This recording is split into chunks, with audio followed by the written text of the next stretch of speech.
नमस्कार दोस्तों, आपका भूत की गली यूट्यूब चैनल में आपका स्वागत है। आज कहानी शुरू करने से पहले आपसे 2 मिनट बात करना चाहूंगा। तो दोस्तों, आप सोच रहे होंगे कि मैं इतने दिनों तक कहां चला गया था। दोस्तों, मैं एक सड़क दुर्घटना में घायल हो गया था। मेरे शरीर पर काफी चोटें आई, तो उन घावों को भरने में बहुत ही ज्यादा टाइम लग गया और मैं काफी दिनों तक अस्पताल में रहा, जिसके कारण मैं आपके लिए वीडियो नहीं बना पाया। उसके लिए मैं आपसे क्षमा मांगता हूं। अब से आपको रोजाना सुनने को मिलेंगी एक नई खौफनाक कहानी। तो अब शुरू करते हैं दोस्तों। आज की हमारी कहानी मेरे दोस्त अर्जुन मलिक की होने वाली है, जो पेशे से एक साधारण सा ट्रक ड्राइवर है। तो अब अर्जुन के पॉइंट ऑफ व्यू से सुनते हैं। वह रात जब सड़क ने मुझे चुन लिया, रात के ठीक 1:52। हाईवे पर मेरी ट्रक अकेली दौड़ रही थी। चारों तरफ ऐसा सन्नाटा था जैसे दुनिया खत्म हो चुकी हो और मैं आखिरी इंसान बचा हूं, जो अंधेरे को चीरता हुआ कहीं दूर जा रहा है, बिना यह जाने कि मंजिल तक पहुंच भी पाऊंगा या नहीं। मेरा नाम अर्जुन मलिक है। लोग कहते हैं मैं बहुत हिम्मती ड्राइवर हूं, लेकिन उस रात मैं डर गया था। ऐसा डर जो सिर्फ शरीर में नहीं, आत्मा में उतर जाता है। मैं कोई हीरो नहीं हूं, मैं बस एक साधारण ट्रक ड्राइवर हूं। उत्तर प्रदेश के एक छोटे से गांव से हूं। पिता किसान थे, कर्ज में डूबे हुए। मैंने 18 साल की उम्र में पढ़ाई छोड़ दी और ट्रक क्लीनर बन गया। सड़कों ने मुझे बड़ा किया और सड़कों ने ही मुझे सब कुछ दिया। मेरी पत्नी सीमा है और मेरी 7 साल की बेटी काव्या। वह हर रात सोने से पहले मुझे कॉल करती है और कहती है, पापा जल्दी आना। उसकी आवाज सुनकर मैं हर थकान भूल जाता हूं। लेकिन उस रात उसकी आवाज आखिरी बार सुनाई दी थी। उस दिन शाम को कंपनी से अचानक कॉल आया, अर्जुन, इमरजेंसी लॉर्ड है, डबल पेमेंट मिलेगा, आज ही निकलना होगा। डबल पेमेंट का मतलब था बेटी की स्कूल फीस, मां की दवा और घर की किश्त। मैं मना नहीं कर सकता था। मैं रात 11 बजे गोदाम पहुंचा। वहां माहौल अजीब था। आमतौर पर मजदूर हंसते बोलते रहते हैं, लेकिन उस दिन सब खामोश थे। 4 लोग काले दस्ताने और मास्क पहने एक बड़े कंटेनर को ट्रक में फिट कर रहे थे। कंटेनर पर कोई कंपनी का नाम नहीं था, सिर्फ लाल रंग से लिखा था, हैंडल विद साइलेंस। मैंने मैनेजर से पूछा, अंदर क्या है? उसने मेरी आंखों में देखा और धीमे से कहा, जितना कम जानोगे उतना अच्छा रहेगा। उसकी आवाज में चेतावनी थी। रात 12:10 पर मैं निकल पड़ा। पहले 40 किलोमीटर सामान्य थे। रेडियो पर गाना चल रहा था। सड़क पर कभी कभी कोई ट्रक दिख जाता, लेकिन 1:30 के बाद सब बदल गया। सड़क सुनसान, मोबाइल नेटवर्क गायब और हवा में अजीब सी ठंडक। इतनी ठंड कि ट्रक के अंदर बैठकर भी मुझे कांपने जैसा महसूस होने लगा। मैंने हीटर बढ़ाया, लेकिन ठंड कम नहीं हुई, बल्कि बढ़ती गई।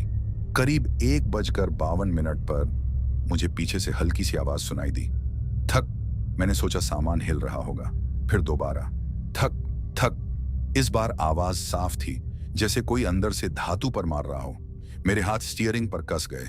मैंने शीशे में देखा। कंटेनर बिल्कुल स्थिर था, लेकिन मुझे साफ लगा कि वह हिल रहा है, जैसे अंदर कुछ जिंदा हो। तभी मेरा मोबाइल बजा। स्क्रीन पर नाम चमका, काव्या कॉलिंग। में मुस्कुराया, कॉल उठाई, हेलो बेटा। लेकिन दूसरी तरफ से जो आवाज आई वह मेरी बेटी की नहीं थी। वह भारी टूटी हुई आवाज थी, पापा हमें बाहर निकालो। मेरी सांस रुक गई। मैं चिल्लाया, काव्या तुम ठीक हो? लेकिन आवाज बदल गई। अब कई आवाजें एक साथ बोल रही थी, हमें बाहर निकालो। फोन अपने आप कट गया। मैंने तुरंत घर कॉल किया, नेटवर्क नहीं। मैंने ट्रक साइड में रोकी। दिल इतनी तेज धड़क रहा था कि मुझे लगा सीना फट जाएगा। मैं नीचे उतरा, टॉर्च लेकर कंटेनर के पीछे गया, और जो मैंने देखा उसने मेरी टांगों से ताकत छीन ली। कंटेनर के नीचे से गहरा लाल तरल टपक रहा था, धीरे धीरे सड़क पर गिरता हुआ। मैंने उंगली से छुआ, गर्म, चिपचिपा, वह खून था। अचानक कंटेनर का लॉक अपने आप खटकने लगा। धीरे धीरे वह खुल गया। दरवाजा कुछ इंच खुला। अंदर घना अंधेरा, लेकिन उस अंधेरे में कई चमकती आंखें। मैं पीछे हट गया। दिल की धड़कन कानों में गूंज रही थी, और तभी अंदर से एक हाथ बाहर आया।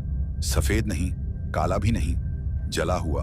उसकी उंगलियां टेढ़ी मेढ़ी थीं और कलाई पर बंधा था एक लाल धागा, वैसा ही लाल धागा जो मेरी बेटी ने पिछले महीने मेरे हाथ पर बांधा था। मैं जिंदा था, या सिर्फ एक याद, अंधेरा, घना, दम घोंट देने वाला अंधेरा। कंटेनर का दरवाजा जैसे ही पूरी तरह खुला, दर्जनों जले हुए हाथ मेरी तरफ बढ़े और मैं पीछे हटते हटते सड़क के किनारे गिर पड़ा। लेकिन अगली ही क्षण कुछ ऐसा हुआ जिसने मेरे होश उड़ा दिए।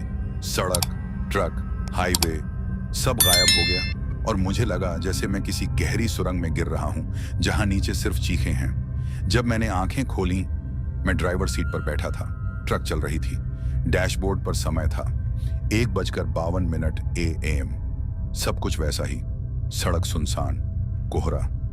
लेकिन एक फर्क था, मेरे हाथ कांप नहीं रहे थे। मेरी धड़कन सामान्य थी, जैसे कुछ हुआ ही ना हो। मैंने तुरंत पीछे देखा। कंटेनर बंद था, कोई खून नहीं, कोई आवाज नहीं। मैंने खुद से कहा, अर्जुन तू पागल हो रहा है। लेकिन तभी डैशबोर्ड की स्क्रीन अपने आप ऑन हुई। उस पर एक लाइन चमकी, मेमोरी रिसेट सक्सेसफुल। मेरा गला सूख गया। अचानक मेरे दिमाग में तेज दर्द उठा, जैसे कोई जबरदस्ती यादें ठूंस रहा हो। मुझे 3 साल पुरानी एक रात याद आई। वही हाईवे, वही समय, वही ठंड। लेकिन उस रात मैं अकेला नहीं था। मेरे साथ एक और ड्राइवर था, नसीम। हम दोनों ने एक ही कंपनी के लिए काम शुरू किया था। उसी तरह का एक सील्ड कंटेनर, उसी तरह की जल्दबाजी। उस रात नसीम की ट्रक मेरे आगे थी और अचानक उसकी ट्रक सड़क से गायब हो गई। बस ऐसे ही, ना ब्रेक की आवाज, ना टक्कर, वह गायब। मैंने कंपनी को बताया। उन्होंने कहा ऐसा कुछ नहीं हुआ। और कुछ दिनों बाद नसीम की गुमशुदगी की खबर आई। मैंने सोचा हादसा होगा, लेकिन अब सब जुड़ रहा था। जैसे जैसे मैं सोच रहा था, ट्रक अपने आप धीमी होने लगी। मैंने ब्रेक नहीं दबाया, लेकिन स्पीड 70 से 40, फिर 20 और आखिरकार ट्रक खुद रुक गई। डैशबोर्ड की स्क्रीन फिर जली। Containment phase open. पीछे से वही आवाज, धीमी, घिसटती हुई, थक थक थक। इस बार मैंने भागने की कोशिश नहीं की, जैसे कोई अदृश्य ताकत मुझे पीछे देखने के लिए मजबूर कर रही थी। मैं धीरे धीरे उतरा। कदम भारी थे, जैसे जमीन मुझे पकड़ रही हो। कंटेनर का दरवाजा आधा खुला था। अंदर से नीली रोशनी निकल रही थी और ठंडी हवा के साथ फुसफुसाहट। मैंने अंदर झांका। इस बार वहां पिंजरे नहीं थे, वहां स्क्रीनें थीं, बड़ी बड़ी डिजिटल स्क्रीनें। हर स्क्रीन पर एक चेहरा। कुछ रो रहे थे, कुछ चिल्ला रहे थे, कुछ बस मुझे घूर रहे थे। और एक स्क्रीन पर मैं था, मैं खुद, ड्राइवर सीट पर बैठा, घबराया हुआ, ठीक वैसा ही जैसा अभी हूं। अचानक स्क्रीन पर लिखा आया, सब्जेक्ट अर्जुन मालिक, status deceased, body usage phase 3 complete. मेरी सांस रुक गई। डिसीज्ड? मैं मर चुका हूं? तो फिर मैं कौन हूं? मेरे पीछे से आवाज आई, इस बार साफ, तुम असली अर्जुन नहीं हो। मैंने मुड़कर देखा। एक आदमी खड़ा था, सफेद कोट पहने, लेकिन उसका चेहरा धुंधला, जैसे टीवी में सिग्नल चला जाए। उसने कहा, 3 साल पहले एक्सीडेंट में अर्जुन मर चुका था, लेकिन उसका दिमाग, उसकी यादें हमने बचा ली। तुम्हें बनाया गया है एक चलता फिरता कंटेनर। मेरे पैरों तले जमीन खिसक गई। किस लिए? मैंने फुसफुसाया। वह मुस्कुराया। आत्मा पकड़ने के लिए। उसने बताया, कुछ लोग हादसों में मरते नहीं, उनकी चेतना फंस जाती है। उन आत्माओं को कैद करने के लिए चाहिए एक माध्यम, एक ऐसा शरीर जो आधा जिंदा हो, आधा मशीन। और वह शरीर मैं था। मेरे ट्रक का कंटेनर असल में कोई माल नहीं ढोता, वह भटकी हुई आत्माओं को कैद करता है। हर रात 1:52 पर मैं उसी हाईवे पर लौटता हूं, एक नई आत्मा के इंतजार में। मैं पीछे हटने लगा, लेकिन तभी मेरी छाती में तेज जलन हुई। मैंने नीचे देखा। मेरे सीने में एक नीली रोशनी चमक रही थी, जैसे कोई मशीन धड़क रही हो। मेरे हाथ अपने आप उठे। मेरी आंखें शीशे में दिखीं, पूरी तरह काली। और पीछे हाईवे पर एक कार रुक चुकी थी। उसमें एक आदमी बाहर निकल रहा था, घबराया हुआ। शायद उसे मदद चाहिए थी। मेरे कदम खुद ब खुद उसकी तरफ बढ़ने लगे। मेरे होंठ अपने आप बोले, डरो मत, मैं ड्राइवर हूं। लेकिन अंदर से एक आवाज हंस रही थी, एक और मिल गया, मेरी बेटी या अगला शिकार। रात 1:52। ट्रक फिर उसी जगह खड़ी थी, लेकिन इस बार मैं सब जानता था। मैं जानता था कि मैं पूरी तरह जिंदा नहीं हूं। मैं जानता था कि मेरे सीने में जो धड़क रहा है वह दिल नहीं, एक मशीन है। और मैं यह भी जानता था कि हर रात कोई ना कोई गायब होता है, क्योंकि मैं उसे अपने कंटेनर में कैद कर लेता हूं। लेकिन आज कुछ अलग था। आज डैशबोर्ड की स्क्रीन पर जो नाम चमका, उसे देखकर मेरी मशीन धड़कन रुक सी गई। Target identified, Kavya Malik. मेरी बेटी, मेरी काव्या। अचानक मेरे सामने दृश्य बदल गया, जैसे कंटेनर ही एक स्क्रीन बन गया हो। मैंने अपने घर का कमरा देखा। सीमा सो रही थी और काव्या खिड़की के पास खड़ी थी। वह बाहर देख रही थी, जैसे उसे पता हो कोई उसे देख रहा है। उसने धीरे से कहा, पापा, आप आ गए? मेरी सांस अटक गई। मैं चिल्लाना चाहता था, काव्या, खिड़की से दूर हटो। लेकिन मेरी आवाज नहीं निकली, क्योंकि अब मैं सिर्फ देखने वाला था। एक प्रोग्राम, एक सिस्टम। अचानक वही धुंधला चेहरा मेरे सामने आया, वही आदमी सफेद कोट में। उसने कहा, तुम्हें लगता है तुम्हारी बेटी सुरक्षित है? मैंने दांत भींचे। उसे छोड़ दो। वह हंसा। तुम्हारी यादों को जिंदा रखने के लिए एक एंकर चाहिए था। अगर वह पूरी तरह खुश रहेगी तो तुम मशीन नहीं बन पाओगे। डर, दर्द, नुकसान, यही तुम्हें कंट्रोल करता है। मुझे समझ आया, उन्होंने मेरी बेटी को चुना था, क्योंकि वही मेरी सबसे बड़ी कमजोरी थी। अचानक मेरा मोबाइल बजा। इस बार नेटवर्क था। सीमा कॉल कर रही थी। मैंने उठाया। दूसरी तरफ सिर्फ रोने की आवाज थी। अर्जुन, काव्या अपने कमरे में नहीं है। वह कहीं नहीं मिल रही। मेरे भीतर कुछ टूट गया। सिस्टम की स्क्रीन चमकी, कलेक्शन इन प्रोग्रेस। मैंने पूरी ताकत से स्टीयरिंग पकड़ी। पहली बार मुझे लगा कि मैं कंट्रोल वापस ले सकता हूं। ट्रक खुद ब खुद घर की दिशा में मुड़ गई, लेकिन हाईवे लंबा होता जा रहा था। सड़क खत्म ही नहीं हो रही थी। मैं जितना तेज चलाता, वह उतनी लंबी हो जाती, जैसे मैं एक लूप में फंस चुका हूं। और तभी मुझे सड़क के बीच एक छोटी सी आकृति दिखी। गुलाबी फ्रॉक, खुले बाल। वह काव्या थी। मैंने ब्रेक मारे। ट्रक चीखती हुई रुकी। मैं नीचे उतरा। कदम कांप रहे थे। काव्या, मैंने फुसफुसाया। वह धीरे धीरे मेरी तरफ मुड़ी, लेकिन उसका चेहरा वह मेरी बेटी का नहीं था। उसकी आंखें काली थीं पूरी तरह, और उसके होंठ मुस्कुराए। पापा, आपने कितनों को यहां रोका है? मेरे पीछे कंटेनर का दरवाजा अपने आप खुल गया। अंदर दर्जनों परछाइयां हिल रही थीं, और उनमें से एक छोटी सी परछाई मेरी तरफ हाथ बढ़ा रही थी। वह असली काव्या थी, कैद। सबसे बड़ा ट्विस्ट, सफेद कोट वाला आदमी फिर दिखा। चुनो अर्जुन, या तो तुम मशीन बने रहो और बाकी सब सुरक्षित रहें, या सिस्टम तोड़ दो और तुम्हारी बेटी हमेशा के लिए खो जाए। मैंने कंटेनर की तरफ देखा, फिर उस नकली काव्या की तरफ। मेरे सीने की मशीन तेज चमकने लगी। मुझे एहसास हुआ मैं पूरी तरह मशीन नहीं हूं। मेरी यादें, मेरा दर्द, मेरा प्यार अभी भी असली है। मैंने एक फैसला किया। मैंने स्टीयरिंग घुमाई, ट्रक को सीधे कंटेनर की तरफ मोड़ दिया। अगर सिस्टम कंटेनर है तो उसे नष्ट करना होगा। धमाका, नीली रोशनी आसमान तक उठी। चीखें, फुसफुसाहटें, और फिर शांति। सुबह अखबार में खबर छपी, हाईवे नंबर 16 पर ट्रक ब्लास्ट, ड्राइवर की मौत, कोई माल बरामद नहीं। सीमा अस्पताल में बैठी थी। उसके सामने काव्या बैठी थी, पूरी तरह सुरक्षित। लेकिन उसने धीरे से सिर उठाया और खिड़की के बाहर देखा। दूर सड़क पर एक नई ट्रक खड़ी थी। उस पर लिखा था, सब्जेक्ट 62 एक्टिवेटेड। वह बच्ची जो बच गई थी, सच में बची थी। 7 साल बीत चुके थे। हाईवे नंबर 16 पर अब सब सामान्य था। लोग कहते थे वो ट्रक ब्लास्ट सिर्फ एक हादसा था, लेकिन हादसे कभी इतने खामोश नहीं होते। काव्या अब 14 साल की हो चुकी थी, शांत, कम बोलने वाली, लेकिन उसकी आंखों में हमेशा एक अजीब सी गहराई थी।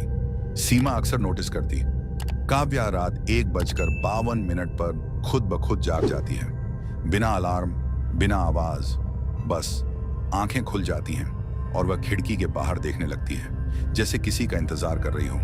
एक रात 1:52, काव्या बिस्तर पर बैठ गई। उसकी सांसें तेज थीं। उसे लगा जैसे कोई उसे बुला रहा हो। धीमी आवाज, काव्या। वह डर गई, लेकिन आवाज पहचान में आई।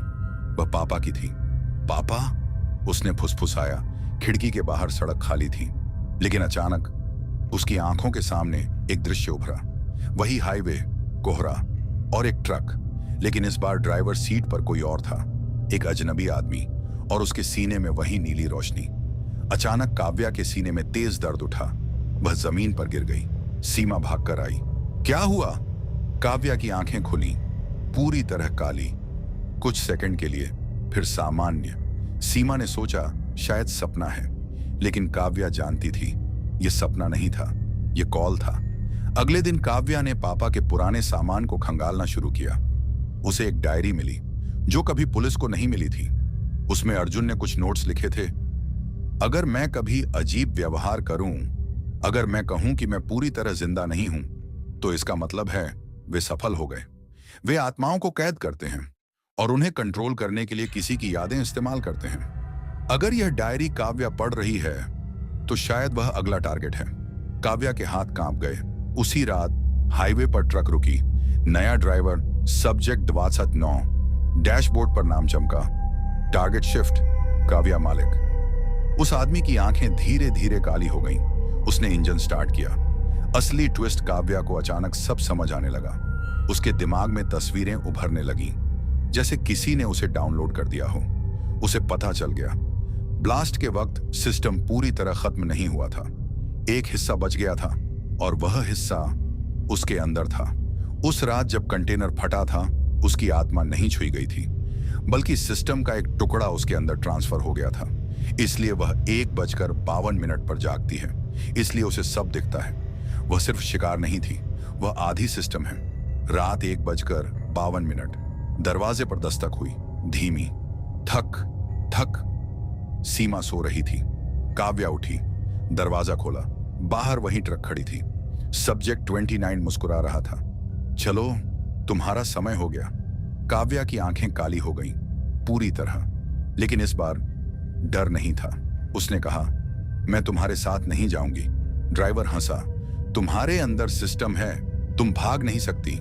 काव्या ने धीरे से जवाब दिया, मैं भाग नहीं रही, मैं इसे खत्म करने आई हूं। अचानक पूरा आसमान नीली रोशनी से भर गया। सड़क कांपने लगी।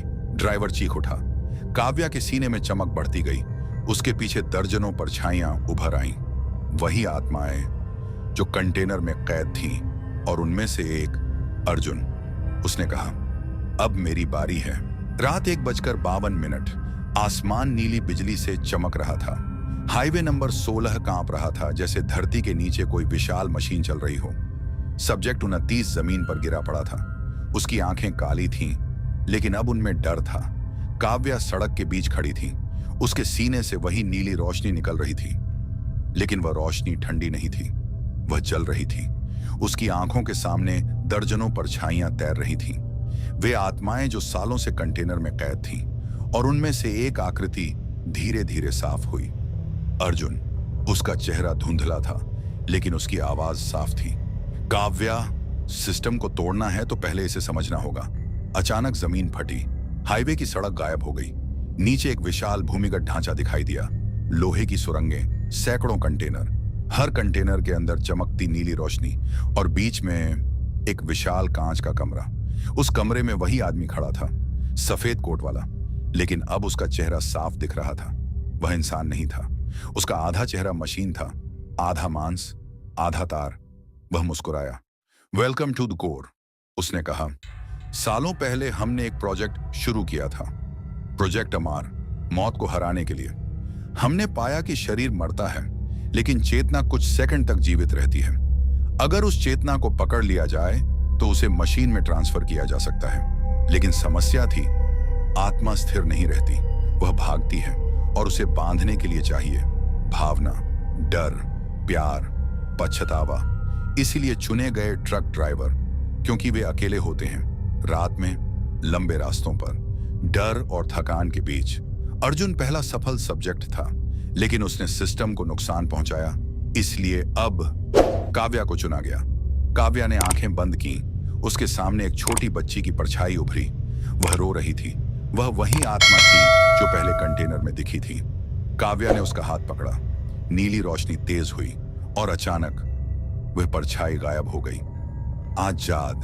कोर रूम में अलार्म बजने लगे। कंटेनमेंट फेलियर, सफेद कोट वाला आदमी चिल्लाया। उसे रोको। अर्जुन की आत्मा काव्या के सामने आई। तुम अकेली नहीं हो, उसने कोर की तरफ देखा, लेकिन इसे खत्म करने के लिए किसी को हमेशा के लिए सिस्टम में फंसना होगा। काव्या समझ गई। नहीं पापा। अर्जुन मुस्कुराया। ड्राइवर का काम है दूसरों को उनकी मंजिल तक पहुंचाना। वह आगे बढ़ा, कोर के अंदर घुस गया। नीली रोशनी लाल हो गई, चीखें, मशीनें फटने लगीं। सफेद कोट वाला आदमी काव्या की तरफ दौड़ा। तुम समझती नहीं हो, अगर सिस्टम गिरा तो लाखों आत्माएं भटकेंगी। काव्या ने जवाब दिया, भटकना कैद से बेहतर है। उसने दोनों हाथ जमीन पर रखे और पूरी ताकत से चिल्लाई, खत्म हो जाओ। पूरा ढांचा हिल गया, कांच टूट गया, कंटेनर एक एक करके फटने लगे। नीली रोशनी आसमान में उठी और फिर सब कुछ शांत। हाईवे नंबर 16 सामान्य था। कोई भूमिगत ढांचा नहीं, कोई ट्रक नहीं। सीमा ने काव्या को अपने कमरे में पाया। वह बेहोश थी लेकिन जिंदा। जब उसने आंखें खोली, उसकी आंखें पूरी तरह सामान्य थीं। कोई नीली रोशनी नहीं, कोई काला साया नहीं। लेकिन रात 1:52। काव्या की आंख खुली। इस बार उसने खिड़की से बाहर नहीं देखा। उसने धीरे से मुस्कुराया और फुसफुसाई, मंजिल मिल गई पापा। हवा में हल्की आवाज आई, हाँ। 5 साल बाद काव्या अब 19 साल की हो चुकी थी। वह पहले जैसी नहीं रही थी। उसके चेहरे पर एक अजीब सी शांति थी, लेकिन उसकी आंखों में हमेशा कुछ खोजने की बेचैनी जलती रहती थी। जैसे वह दुनिया को वैसे नहीं देखती जैसी बाकी लोग देखते हैं, बल्कि परतों के पीछे छिपी सच्चाई को महसूस कर लेती हूं। हाईवे नंबर 16 अब पूरी तरह सामान्य घोषित कर दिया गया था। सरकारी रिपोर्ट में लिखा था, ट्रक ब्लास्ट एक तकनीकी खराबी थी। लेकिन काव्या जानती थी, सच कभी फाइलों में नहीं मिलता। एक रात इंटरनेट पर स्क्रॉल करते हुए काव्या की नजर एक छोटी सी खबर पर गई। दिल्ली के बाहरी इलाके में रहस्यमयी लापता होने की घटनाएं। सीसीटीवी में एक अनजान ट्रक दिखी। ट्रक की हेडलाइट हल्की नीली थी। काव्या का दिल तेज धड़कने लगा। 1:52। उसने घड़ी देखी। ठीक वही समय। उसके सीने में हल्की सी गर्माहट उठी। सिस्टम खत्म नहीं हुआ था, वह विकसित हो चुका था। काव्या ने महीनों तक छानबीन की। डार्क वेब, पुराने मेडिकल रिसर्च पेपर, फर्जी कंपनियों के रिकॉर्ड, और आखिरकार एक नाम सामने आया, प्रोजेक्ट पुनर्निर्माण। यह एक निजी बायोटेक कंपनी का गुप्त प्रोजेक्ट था, जो दावा करती थी कि वह मृत्यु के बाद चेतना संरक्षण पर रिसर्च कर रही है। लेकिन काव्या को पता था, यह वही सिस्टम है, बस नए चेहरे के साथ। एक गुप्त वेयरहाउस, दिल्ली के बाहर। रात 1:40। काव्या अंदर घुसी। नीचे एक विशाल लैब थी, मशीनें, पॉड्स और बीच में एक बड़ा गोल कोर। लेकिन इस बार कोई आधा मशीन वाला आदमी नहीं था, बल्कि एक बूढ़ा व्यक्ति व्हील चेयर पर बैठा था। उसकी आंखें गहरी थीं। वह मुस्कुराया, मुझे पता था तुम आओगी। तुम अर्जुन की बेटी हो। काव्या चुप रही। वह बोला, मैं डॉक्टर विराज अरोड़ा हूं, प्रोजेक्ट अमर का असली निर्माता। हम असफल नहीं थे, हम अधूरे थे। विराज ने कहा, मौत एक बीमारी है और मैं उसे खत्म करना चाहता था। अगर हम चेतना को मशीन में सुरक्षित रख सकें तो इंसान अमर हो सकता है। लेकिन आत्माएं स्थिर नहीं होती, वे भावना से बनती हैं। तुम्हारे पिता ने सिस्टम तोड़ा, लेकिन उनकी आत्मा कोर में स्थिर हो गई। हमने उससे सीखा। काव्या का गला सूख गया। आपने मेरे पापा को इस्तेमाल किया, वह शांत स्वर में बोला। उन्होंने खुद को बलिदान किया, मैंने सिर्फ अवसर लिया। विराज ने एक स्क्रीन ऑन की। उसमें सैकड़ों चेहरे थे, जिंदा, सांस लेते हुए, लेकिन मशीन से जुड़े। ये सब लोग क्लिनिकली डेड थे। मैंने उन्हें वापस लाया। लेकिन हमें एक स्थिर एंकर चाहिए। तुम। काव्या समझ गई, उसके अंदर सिस्टम का बचा हुआ हिस्सा, वह उनकी चाबी था। अचानक पूरा लैब लॉक हो गया। 1:52। कोर सक्रिय हुआ, नीली रोशनी फैल गई। विराज बोला, तुम्हारे पास 2 विकल्प हैं, या तो तुम जुड़ जाओ और लाखों लोग अमर हो जाएं, या सब नष्ट कर दो और मौत फिर जीत जाए। काव्या की आंखों में आंसू आ गए। उसे अर्जुन की आवाज याद आई, ड्राइवर दूसरों को मंजिल तक पहुंचाता है, लेकिन हर मंजिल सही नहीं होती। उसने कोर की तरफ कदम बढ़ाए, अपने हाथ मशीन पर रखे। उसके सीने की बची हुई ऊर्जा चमकने लगी। वह बोली, अमर होना इंसान होना नहीं है। और उसने अपनी पूरी चेतना को कोर में झोंक दिया। इस बार कोई धमाका नहीं हुआ, बस रोशनी बुझ गई, मशीनें बंद हो गईं, स्क्रीन काली, वेयरहाउस खाली। डॉक्टर विराज व्हील चेयर पर जड़ हो गया, जैसे किसी ने उसकी आत्मा निकाल ली हो। सुबह पुलिस ने वेयरहाउस को सील कर दिया। रिपोर्ट में लिखा गया, अनधिकृत मेडिकल प्रयोगशाला। काव्या लापता थी, कोई रिकॉर्ड नहीं, कोई सबूत नहीं। और फिर रात 1:52 हाईवे नंबर 16 पर एक नई ट्रक चली, लेकिन इस बार उसकी हेडलाइट सफेद थी, नीली नहीं। ड्राइवर सीट पर एक लड़की बैठी थी, उसकी आंखें सामान्य थीं। वह मुस्कुराई और धीमे से बोली, अब मैं चुनूंगी कौन भटकेगा, कौन मुक्त होगा।